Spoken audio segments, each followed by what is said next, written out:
لا الہ الا اللہ ضیاء قلبی حزین لا الہ الا اللہ جلائے علم و یقین لا الہ الا اللہ لا الہ الا اللہ لا الہ الا اللہ لا الہ الا اللہ لا الہ الا اللہ نبی نبی کی صدا لا الہ الا اللہ نبی نبی کی صدا لا الہ الا اللہ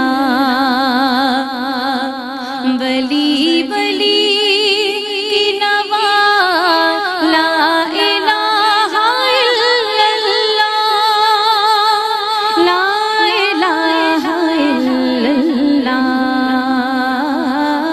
ضیاء قلبی حزین لا الہ الا اللہ لا الہ الا اللہ لا الہ الا اللہ لا الہ الا اللہ لا الہ الا اللہ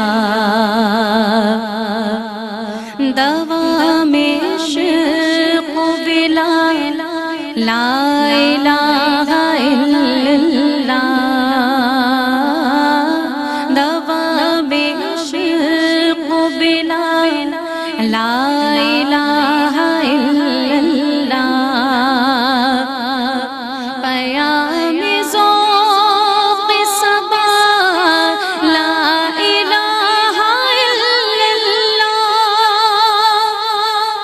لا الہ الا اللہ ضیاء قلبی حزین لا الہ الا اللہ پڑھیے لا الہ الا اللہ لا الہ الا اللہ لا الہ الا اللہ لا الہ الا اللہ لا الہ الا اللہ لا الہ الا اللہ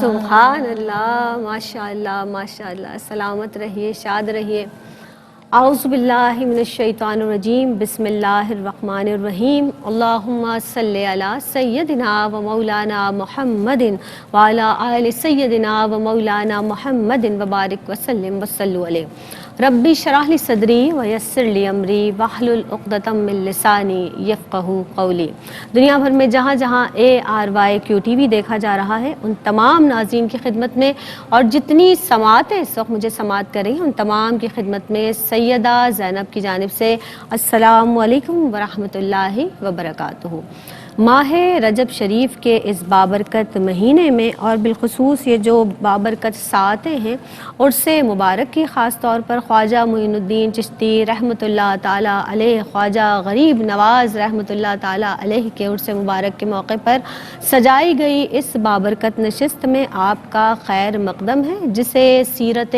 معین رحمۃ اللہ تعالیٰ علیہ کا نام دیا گیا ہے آج کی بھی اس نشست میں جناب بہت سے موتی چنیں گے ہم آپ کی سیرت کے آپ کے حیات مبارکہ کے ہم نماز میں دعا کرتے ہیں اہدنا الصراط المستقیم کہ پروردگار عالم ہمیں صراط مستقیم پر چلا ان لوگوں کا راستہ کہ جن پہ تو نے اپنا انعام نازل فرمایا یعنی وہ انعام یافتگان کے راستے پر چلنے کی ہم اللہ سے دعا مانگتے ہیں جو ہدایت یافتہ ہیں ان کے راستے پر چلنے کی اللہ سے دعا مانگتے ہیں اور اولیاء کاملین کا جو جناب کردار ہے نا اس حوالے سے کہ نور ہدایت لوگوں کے دلوں میں معجزن کرنا انہوں نے بہت اہم طریقے سے اپنے اس کام کو انجام دیا ہے سیرت معین پروگرام میں ہمارے ساتھ مہمان شخصیات بھی موجود ہوا کرتی ہیں آج کے اس نشست میں بھی جناب ہم نے مدعو کیا ہے آپ کی پسندیدہ اسکالر جو ARYQTV کی جناب موسٹ سینئر اسکالر ہیں ہماری آپ کی پسندیدہ اسکالر ہیں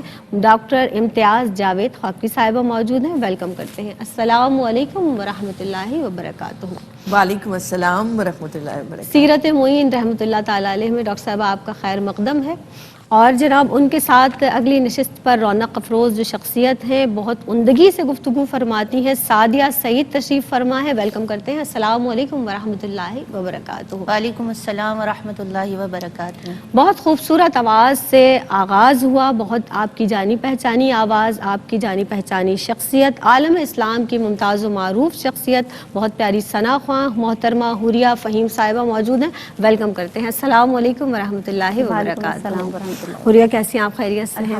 آپ بلا کسی تاخیر آغاز کر لیتے ہیں۔ قرآن و حدیث میں آپ اولیاء عظام، اولیاء کاملین، اولیاء اکرام کا جو مقام ہے، جو مرتبہ ہے، ان کی شان، ان کی عظمت کا بیان ہے، کیا کہیے گا؟ شکریہ زینب۔ بسم اللہ الرحمن الرحیم۔ سورہ کاف میں ارشاد باری تعالیٰ ہے وَاصْبِرْ نَفْسَكَ مَعَ الَّذِينَ يَدْعُونَ رَبَّهُمْ بِالْغَدَاةِ وَالْعَشِيِّ صدق اللہ مولانا العظیم۔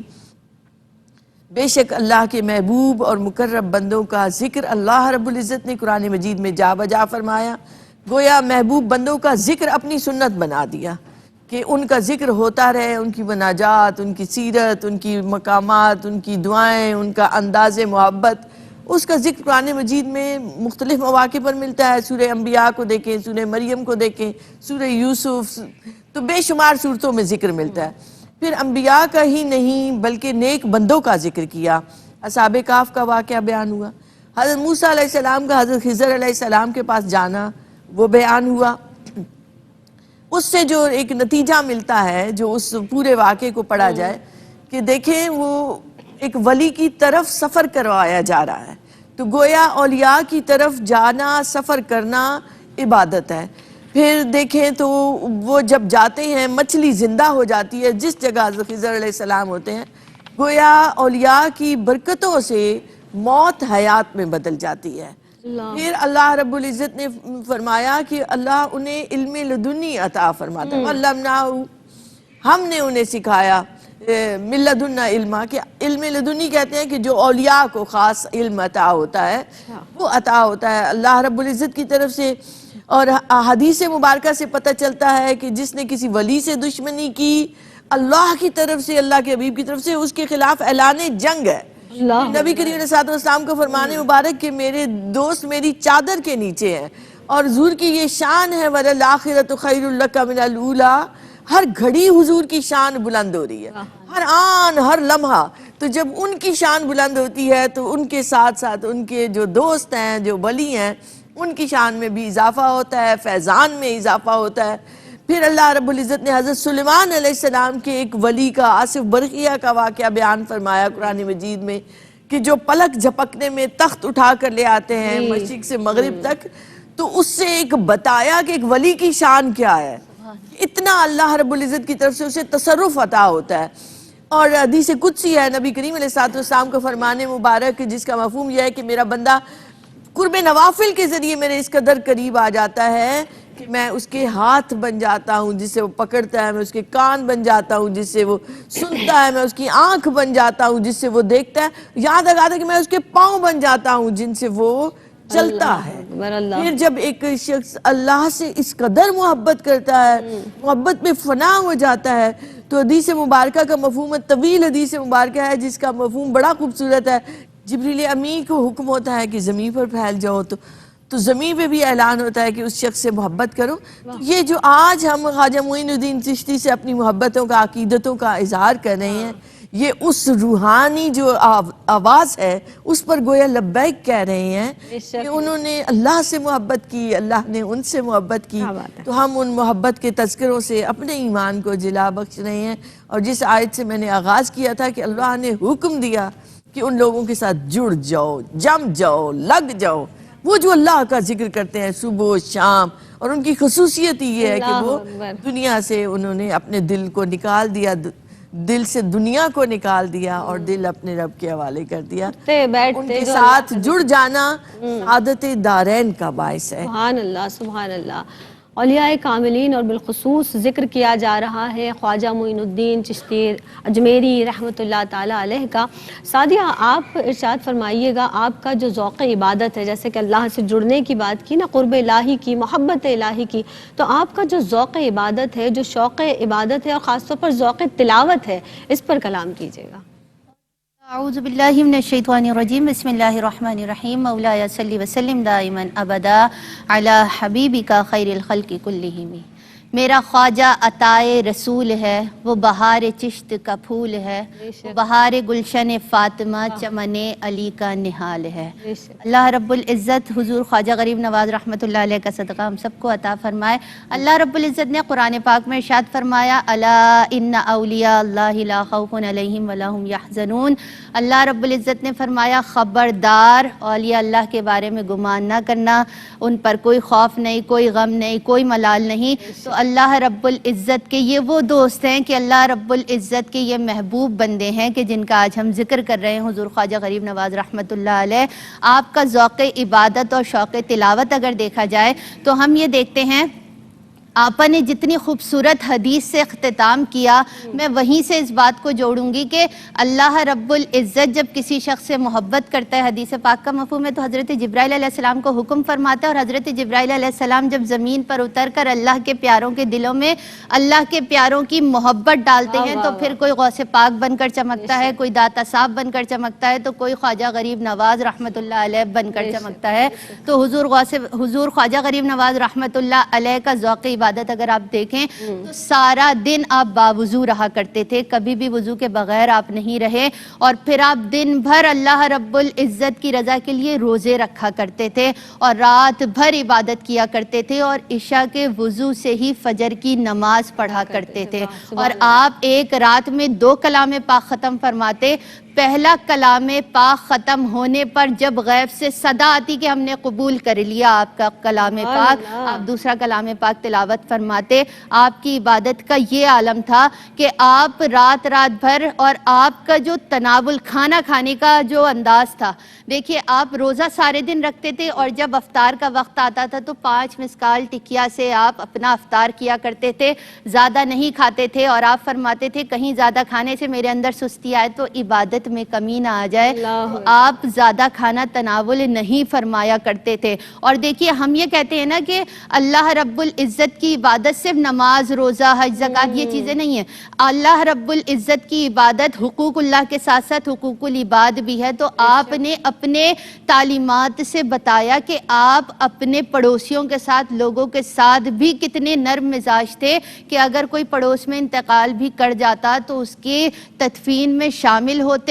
سارے معاملات دیکھتے، اور اس کے بعد جب لوگ تدفین کے بعد آ جاتے تو آپ قبر پہ بیٹھ کر اس کی مغفرت کی دعا کیا کرتے تھے، اور اس کے گھر والوں کو تسلی دیا کرتے تھے۔ یعنی آپ کے معاملات تھے کہ آپ کس طرح سے اللہ رب العزت کی بارگاہ میں پیش بھی رہتے تھے اور لوگوں کا خیال بھی رکھا کرتے تھے۔ یعنی عبادات تو ہیں ہی، نماز، روزہ، حج، زکوٰۃ یہ تو ہے ہی، لیکن جو بندگان خدا کی خدمت ہے ان کا بھی فریضہ انجام دیا کرتے تھے۔ سیرت معین میں اس وقت شامل کرتے ہیں ایک وقفہ، حاضر ہوتے ہیں اس مختصر سے وقفے کے بعد۔ السلام علیکم ورحمۃ اللہ وبرکاتہ۔ جناب آج کی نشست میں ایک مرتبہ پھر آپ سب کا خیر مقدم ہے۔ پروگرام آپ ملاحظہ کر رہے ہیں سیرت معین رحمۃ اللہ تعالیٰ علیہ، آپ کی سیرت کے حوالے سے گفتگو کی جا رہی ہے، آپ کی جو دین کی خدمات ہیں ان کے تعلق سے گفتگو کی جا رہی ہے، اور جناب آپ نے جو لوگوں کے دل میں ہدایت کا نور پیدا فرمایا ہے نا، اس تعلق سے بھی گفتگو کی جا رہی ہے۔ اور یہ جو محبت ہے بندے کی اللہ رب العزت سے، یہ بندے کی جو محبت اللہ سے ہے نا، وہ اسی طرح سے بندے کو شاد و آباد رکھتی ہے، زندہ رکھتی ہے، کہ آج بھی ان اولیاء کاملین کا ذکر ایسے ہی محبت سے کیا جا رہا ہے، اور انشاءاللہ تعالیٰ یہ ذکر جاری و ساری رہے گا۔ ڈاکٹر صاحبہ، آپ کے حضرت خواجہ معین الدین چشتی رحمۃ اللہ تعالیٰ علیہ جو غریب نواز کے القابات سے خاص طور پر جانے اور پہچانے جاتے ہیں، میں چاہوں گی جس طرح ذوق عبادت کی بات ہوئی، آپ کے ذوق تلاوت کی بات ہوئی، آپ کے اخلاق و سیرت پر، آپ کے جو اخلاق و سیرت کے کمالات ہیں ان پر کچھ روشنی ڈالیے گا آپ۔ شکریہ زینب۔ نبی کریم علیہ السلام کی شان مبارکہ یہ ہے کہ اللہ نے آپ کے اخلاق کو اخلاق عظیم قرار دیا۔ وَإِنَّكَ لَعَلَى خُلُقٍ عَظِيمٍ۔ صدق اللہ مولانا العظیم۔ تو نبی کریم علیہ الصلوۃ والسلام سے محبت کرنے والے آپ صلی اللہ علیہ وآلہ وسلم کے یہ ندیم باصفا اور باوفا، یہ وہ لوگ ہیں جو آپ صلی اللہ علیہ وآلہ وسلم کی اتباع میں جنہوں نے زندگی گزاری ہے۔ تو آپ کی سیرت مبارکہ کو دیکھیں تو بچپن میں آپ نے 9 برس کی عمر میں آپ نے اپنے عید کے کپڑے ایک نابینا بچے کو عطا کیے۔ اس سے آپ اندازہ لگائیں کہ وہ جو والدین اس درجے پر فائز ہیں اولیاء کے، کیونکہ والد اور والدہ دونوں ہی عابد، زاہد، پرہیزگار، عبادت گزار ہیں، اور اپنے بیٹے کو بھی دیکھنا چاہتے ہیں علم و فضل میں یکتا اور آگے بڑھتا ہوا۔ ان کی تربیت ہے، ایک آپ کا ذاتی بھی ہے کہ اللہ یجتبی الیہ من یشاء، اللہ جسے چاہتا ہے چن لیتا ہے، وہ تعز من تشاء، جسے چاہتا ہے عزتیں دیتا ہے۔ بے شک آپ کے اندر وہ رنگ شروع سے نظر آتا ہے۔ پھر حضرت ابراہیم قندوزی کے واقعے پر اگر نگاہ ڈالی جائے تو ایک بزرگ کو بلانا، بٹھانا، ادب سے، محبت سے، احترام سے، پھر مہمان نوازی کرنا، ان کی انگوروں کے خوشے توڑ کر لا کر ادب سے ان کو پیش کرنا۔ آج آپ غور کریں کسی بچے میں اگر یہ باتیں پائی جائیں تو سمجھ جائیں کہ وہ مومن ہے، وہ ولی بن سکتا ہے سبحان اگر اللہ، اپنے اعمال کو آگے اس نے حفاظت کی تو۔ بے شک۔ کیونکہ یہ معمولی بات نہیں ہے۔ 15 برس کی عمر میں آپ اس قدر عاجزی رکھتے ہیں، آپ اس قدر محبت اور شفقت اور بزرگوں کا خیال رکھ رہے ہیں، تو وہ جو جیسے دانہ چکھ لیں تو آپ کو پتہ چل جاتا ہے کہ آگے اس کی کیا کردار اور عمل ہوگا۔ تو آپ نے جب باغ اور چکی فروخت کر دی، گویا دنیا کو بالکل خیر آباد کہہ دیا، اور اس کے بعد آپ کا مسلسل سفر کرنا حصول علم کے لیے، پھر علم مل بھی گیا، عالم بن گئے آپ، مفسر بن گئے آپ، محدث بن گئے، آپ نے سارے علوم پر دسترس حاصل کی، تو ابھی بھی تشنگی باقی ہے کہ ابھی روحانی طور پر اپنے آپ کو نامکمل سمجھ رہے ہیں۔ اس لیے خواجہ عثمان ہارونی کے پاس جاتے ہیں، اپنی روحانی تربیت کس انداز سے حاصل کرتے ہیں، کس طریقے سے ان کا سامان اٹھا کے رکھتے ہیں، بار بار وہ بھیجتے ہیں کہ جاؤ چلے جاؤ، کہتے ہیں نہیں اب کسی اور جگہ جاتے شرم آتی ہے، وہ ایک کا ہی ہو گیا، تو وہیں ان کے در سے لگے رہتے ہیں۔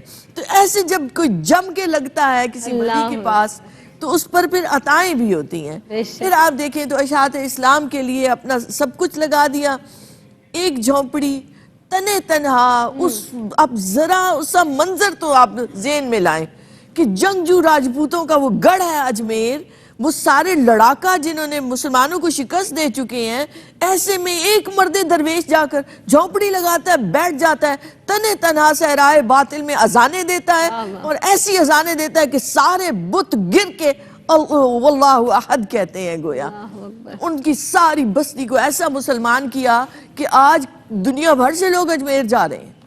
یہ وہ علاقہ ہے جس کے ایک درویش نے، ایک مرد کلندر نے، ایک غریب نواز نے اس کی کایا پلٹ کے رکھ دی اس جگہ کی۔ پھر آپ کا حسن خلق، آپ کا پیار، آپ کی محبت لوگوں سے، ہمدردی کے دشمن بھی آتے ہیں تو آپ مسکراہٹ سے نوازتے ہیں، مہمان نوازی آپ کی کہ آپ کا لقب ہی مشہور ہو جاتا ہے غریب نواز۔ بے شک۔ بادشاہوں سے آپ نذرانے قبول نہیں کرتے، اور آپ کے پاس کوئی آتا ہے اور آ کر کہتا ہے امیر کبیر شخص کہ یہ آپ کے مہمان، آپ کے پاس تو کچھ ہے نہیں، گویا وہ یہ سمجھتا ہے کہ ظاہری مال متاع نہیں ہے تو آپ مجھے دے دیں، تو آپ فرماتے ہیں نہیں، یہ اپنے مہمانوں کو بھی کوئی دوسروں کو دیتا ہے، مسلح اٹھاتے ہیں اور نیچے دریا رواں رہتا ہے۔ یہ اللہ کے ولیوں کی شان ہے کہ اللہ انہیں تصرف بھی دیتا ہے، طاقت بھی دیتا ہے، اختیار بھی دیتا ہے، خزانے بھی دیتا ہے، زمین و آسمان کے خزانے ان کے لیے کھل جاتے ہیں، کسی کو سوچنے کی ضرورت نہیں رہتی۔ حسن خلق ہے آپ کا، عفو درگزر ہے، کوئی بدتمیزی کرتا ہے، گستاخی کرتا ہے اور اس کے جواب میں آپ دعائیں دیتے ہیں، آپ انہیں دین کی طرف بلاتے ہیں، اسلام کی طرف بلاتے ہیں۔ یہ آپ کے کردار اور گفتار کا ہی کمال تھا، اتنے لوگ مسلمان ہوئے۔ سبحان اللہ۔ کہتے ہیں نا بادشاہ کا جو کلام ہوتا ہے وہ کلاموں کا بادشاہ ہوتا ہے، جو آپ کے اقوال ہیں، آپ کی تعلیمات ہیں، جس طرح سے بارہا ذکر کیا جا رہا ہے۔ سعدیہ، میں آپ سے یہ پوچھنا چاہوں گی، جو آپ کے خواجہ معین الدین چشتی رحمۃ اللہ تعالیٰ علیہ کے جو خلفائے عظام ہیں، آپ کی اولاد، ان کا تذکرہ فرمائیے گا کچھ۔ بسم اللہ الرحمن الرحیم۔ حضور خواجہ غریب نواز رحمۃ اللہ علیہ خود بیان فرماتے ہیں، مفہوم ہے کہ آپ کو دین اسلام کی تبلیغ کی وجہ سے اپنی ازدواجی زندگی کے لیے وقت نہیں مل رہا تھا، تو آپ ایک رات سوئے تو آقا علیہ الصلوۃ والسلام خواب میں تشریف لائے اور انہوں نے فرمایا کہ آپ ہمارے دین کے معین ہیں، آپ دین کے سارے کام کر رہے ہیں، لیکن میری ایک سنت جو آپ ادا نہیں کر رہے۔ آپ صبح اٹھے تو آپ نے اس پہ غور و فکر کیا، پھر آپ نے پہلا نکاح کیا اور پھر دوسرا نکاح کیا، اس کے بعد آپ نے، اور جو آپ کی اولاد ہیں ان میں آپ کے 3 صاحبزادے ہیں، جن میں پہلے صاحبزادے خواجہ فخر الدین چشتی اجمیری رحمۃ اللہ علیہ ہیں، دوسرے خواجہ ضیاء الدین ابو سعید رحمۃ اللہ علیہ ہیں، اور تیسرے خواجہ حسام الدین رحمۃ اللہ علیہ ہیں، اور ایک صاحبزادی ہیں آپ کی حافظہ بی بی جمال، آپ کی صاحبزادی ہیں۔ اور اگر پھر آپ کے اولاد امجاد کو دیکھنے کے بعد اگر ہم خلفائے اعظام کی طرف دیکھیں تو ہمیں یہ پتہ چلتا ہے کہ آپ کے کل 65 یا 60 خلفائے کرام ہیں،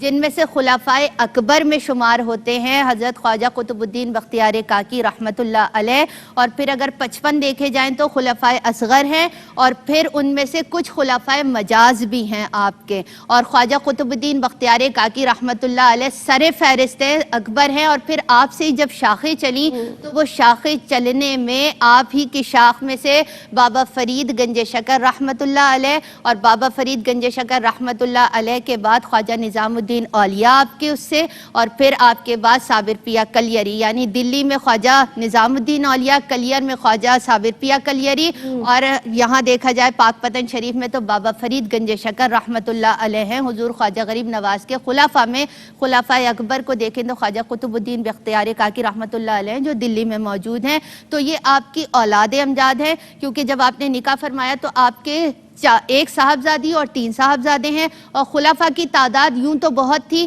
لیکن 60 ایسے ہیں، ان میں خلفائے اکبر خواجہ قطب الدین بختیار کاکی ہیں، پھر خلفائے مجاز بھی آتے ہیں اور خلفائے اصغر بھی آتے ہیں، یعنی ان کے بعد کے درجے میں، اور کہیں پر یہ ہے کہ آپ کی جو صاحبزادی ہیں وہ بھی آپ کے خلفاء میں ہی شمار کی جاتی ہیں۔ سبحان اللہ۔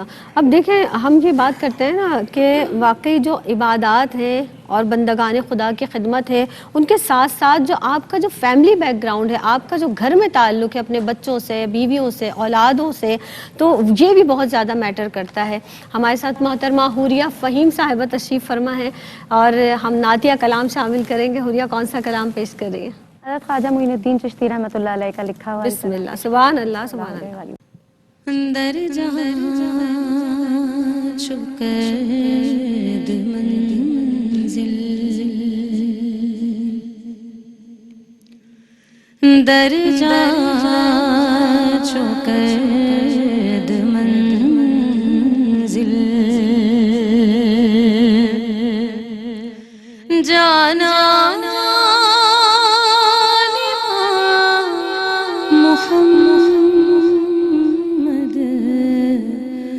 جانا محمد، جانا محمد، صد در کشادہ دل، از جان جانا محمد، جانا محمد،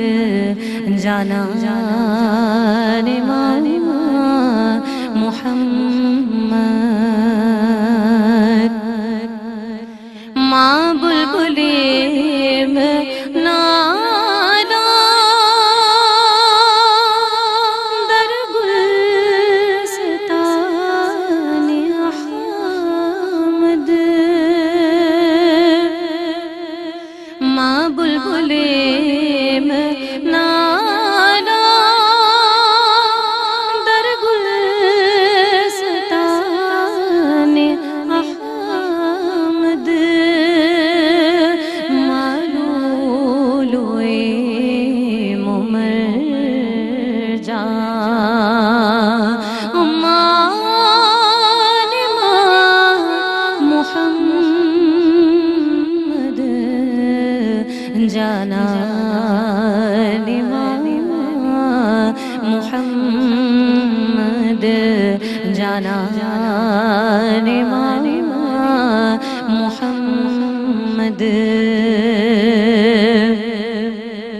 در باغ و بوستانم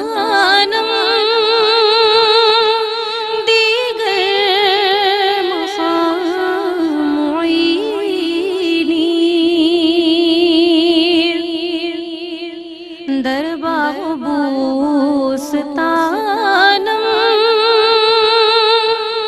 دیگر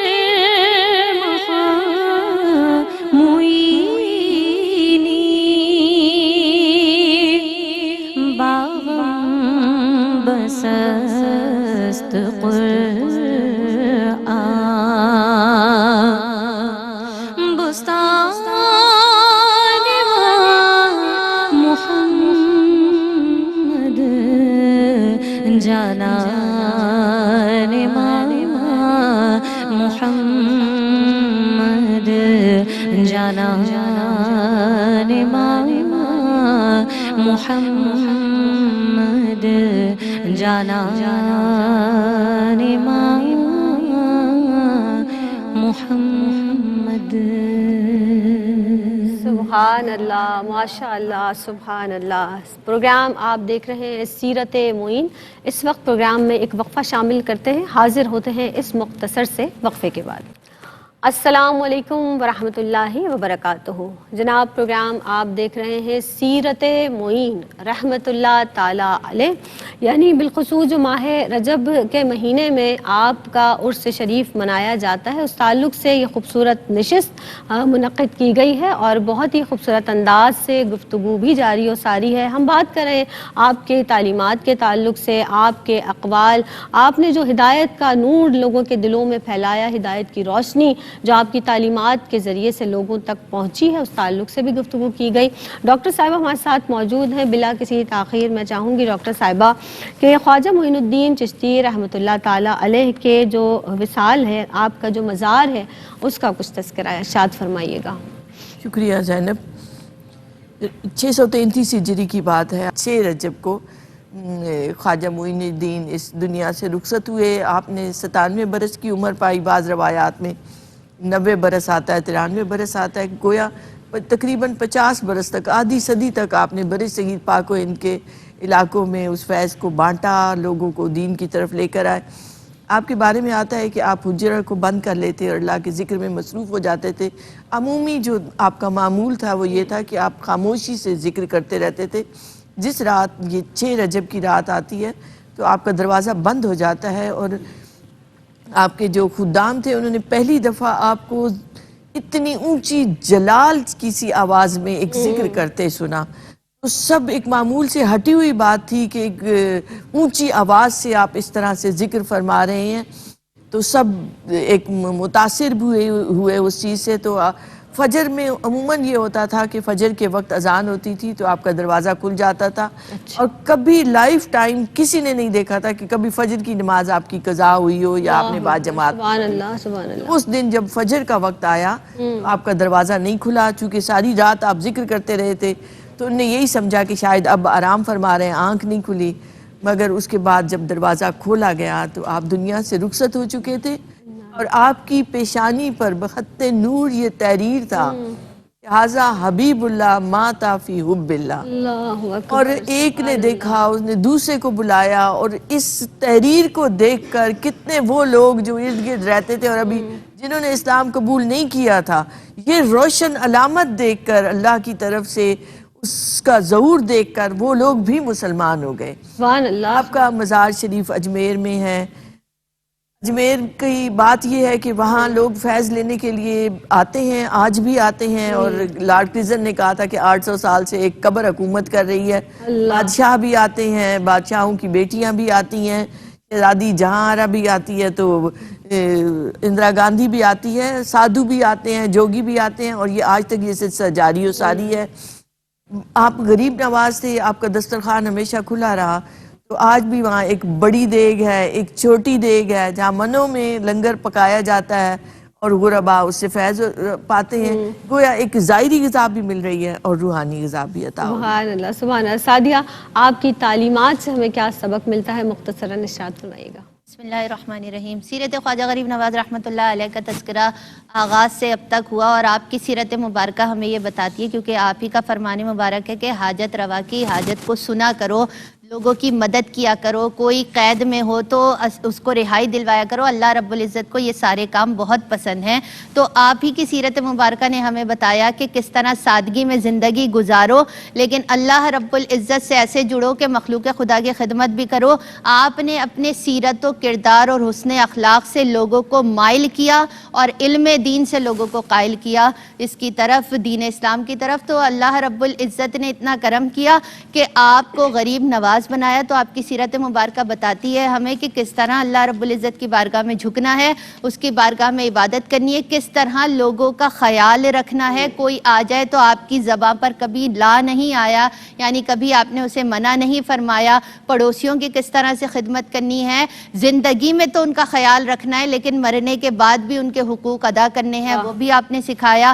آپ ہی نے اپنی سیرت سے سکھایا کہ کبھی کسی غریب کا دل نہیں توڑنا، اور آپ ہی نے بتایا کہ اللہ رب العزت کی عبادت اتنی محبت سے کرو، کیونکہ آپ کا ہی فرمان مبارک ہے کہ جب تم قرآن پاک کی تلاوت کوئی شخص کرتا ہے، صرف قرآن پاک کو دیکھنے سے ہی اس کی آنکھوں کی بینائی بڑھتی ہے، اس کی آنکھیں تکلیف میں نہیں جاتی. تو آپ نے بتایا کہ آپ ایک ایک رات میں 2 کلام پاک ختم کیا کرتے تھے. تو آپ کی سیرت مطالعہ چاہے حقوق اللہ سے دیکھی جائے، چاہے حقوق العباد سے دیکھی جائے، ہر طرح سے ہماری رہنمائی کرتی ہے اور ہمیں بتاتی ہے کہ سیرت خواجہ غریب نواز پر چلنے والے ہر قدم اللہ رب العزت کی بارگاہ میں مقبول اس وقت ہو سکتے ہیں جب وہ ان کی سیرت کو اپنا کر اپنا ہر عمل خالصتاً اللہ رب العزت کے لیے. بے شک بے شک، سبحان اللہ. اور اتنی خوبصورت گفتگو یقینی طور پر جاری تھی. یہ گفتگو اتنی اچھی ہے اور اتنے دریچے وہاں ہوتے ہیں کہ دل چاہتا ہے مزید اس پر کلام کیا جائے، لیکن دامن وقت میں گنجائش نہیں ہے. ڈاکٹر صاحبہ آپ کی آمد کا بہت شکریہ ادا کروں گی. سعدی آپ تشریف لائیں، آپ کی آمد کا شکریہ.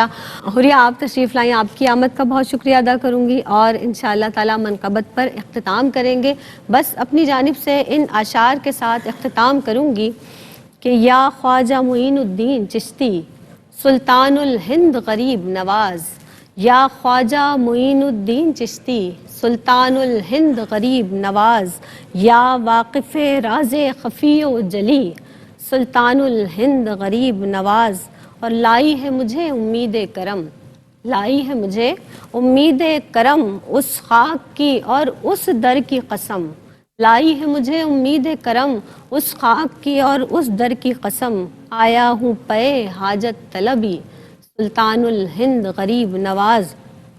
اور یہ داغ کہاں تک رنج سہے، یہ داغ کہاں تک رنج سہے، تم سے نہ کہے تو کس سے کہے. تم آل نبی اولاد علی سلطان الہند غریب نواز، تم آل نبی اولاد علی سلطان الہند غریب نواز. میری جانب سے اختتام ہوگا منقبت پر. میری جانب سے فی امان اللہ. یا خواجہ جی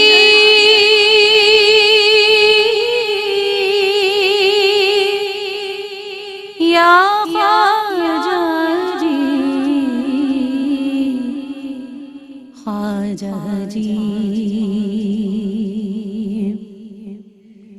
خواجہ معین الدین، خواجہ معین الدین، خواجہ معین الدین، خواجہ معین الدین.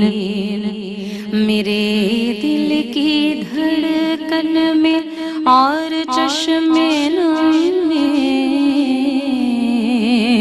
خواجہ معین الدین، خواجہ معین الدین، خواجہ معین الدین، خواجہ معین الدین. تم ہی تو ہو میری نظر میں سمائے، تم ہی تو ہو میری نظر میں سمائے. تمہارے بنا کچھ نہ مجھ کو سہائے، تمہاری لگن ہم کو رب سے ملائے. معین الدین خواجہ معین الدین خواجہ معین الدین خواجہ معین الدین ہو صدقہ تا کچھ حسینی چمن کا ہو صدقہ تا کچھ حسینی چمن کا علی فاطمہ اور شاہ زمن کا اور ملے کچھ اتارا حسین و حسن کا خواجہ معین الدین خواجہ معین الدین خواجہ معین الدین خواجہ معین الدین اور یہ عابد گدا ہے تیرے آستاں کا اور یہ عابد گدا ہے تیرے آستاں کا نہیں ہے گزر یقین و گما کا اور نہیں خوف اب کوئی سارے جہاں کا خواجہ معین الدین خواجہ معین الدین خواجہ معین الدین خواجہ معین الدین میرے دل کی دھڑکن میں اور چشم نم میں بس خواجہ معین الدین خواجہ معین الدین خواجہ معین الدین خواجہ معین